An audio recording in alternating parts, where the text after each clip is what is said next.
Um, Now, what that is called is FE, false expectations. So as I talk about expectations, I want to make sure that we stay clear of false expectations. I don't want to give you the false expectation that everything's going to be crystal clear. Everything's going to be a mountaintop experience. No, I can't do that.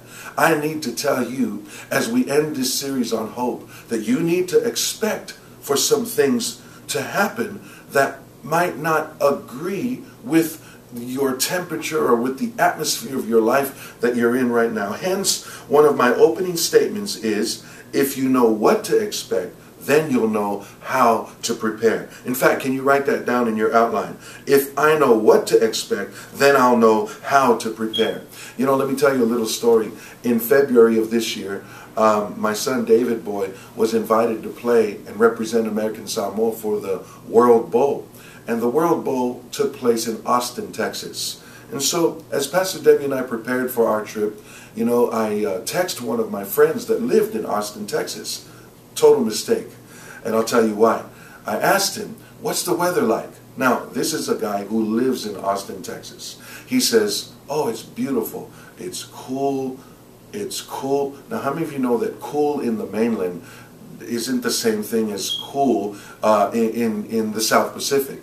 Cool in the mainland is freezing in the South Pacific. Well, he said it's cool, so I'm thinking cool. So I took my short sleeve shirts and I took shorts, and you know, I wasn't prepared for what we were about to see. Make a long story short, we arrived, and the following day, the weatherman said that we were going to have the coldest day in Austin. It happens once a year in Texas. And so we happened to be there the day before the coldest day hit, but it was like an introduction to the coldest day. People were running around looking for scarves and beanie caps, and so Debbie and I, we went to the department store. I bought 2 pairs of thermal underwear, and I wore 3 pairs of pants. Some of my brothers were with me. We layered up on the shirts, and oh my goodness, had gloves.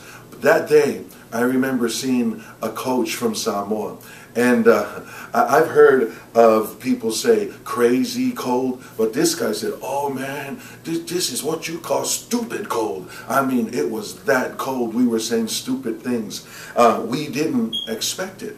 So because we didn't know what to expect, we didn't know how to prepare. See, it's like when we get on the plane, every now and then you'll hear the pilot say, hey, the radar screen tells us that in just a few miles we'll be hitting a series of clouds, which means we'll go through some turbulence. Please fasten your seatbelts and prepare for that. You know, when the pilot says that, I'm good. I'm cool with that. In fact, I like pilots who do that, because what it does is it prepares me for what to expect. It prepares me mentally.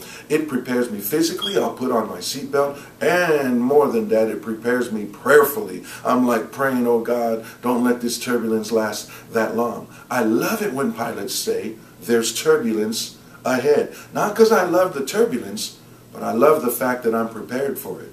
I remember teaching my brother Joe how to drive. We were on this straightaway, and as he was driving, he was doing pretty good. It was about 1 o'clock in the afternoon. Most people at that time are either at work or at school, so it was a nice mild time in traffic, hardly any cars on the road. So he's driving, and then all of a sudden he says, oh my gosh. And I said, what, Joe? He said, this is the only part I hate about driving. And he's looking straight ahead, and I said, what is that? He says, I hate when there's oncoming traffic. There's another car that's coming toward us. I laughed. I said, bro, let me tell you this one thing in the world of driving. In the world of driving, every now and then, you can expect for another car to come your way. It'll happen every now and then. So, throughout this series, we've been learning that there are no hopeless situations. There are only hopeless attitudes. And if we make an attitude shift or an attitude adjustment, then we'll have the strength to hold on. And when we hold on, we always keep in mind that our lives have got to be in order. Jesus said, seek ye first the kingdom of God. That's in order. And then all of these blessings will be added unto you. And then last week we talked about the letter P, which was patience. Patience, man, it's just where you learn to accept his will and stay still and chill until he comes through on your behalf.